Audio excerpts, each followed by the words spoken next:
But some must do more than satisfy their own needs. They have left behind them away in the desert their newly hatched chicks. Chicks can't fly, but they too must have water. And the males will take it to them.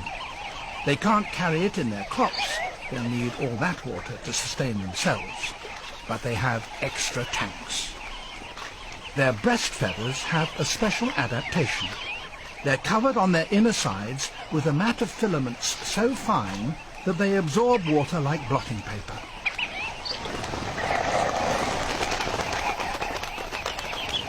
And then they're off again on the long return flight.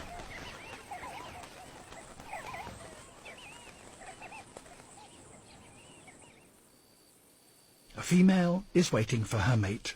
It's roastingly hot, and with her are her chicks.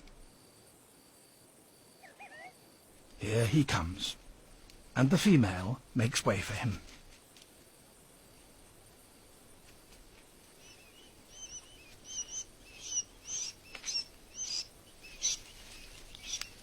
While the last chick struggles from its shell, the others cluster around and suck from his breast, for all the world like puppies or kittens.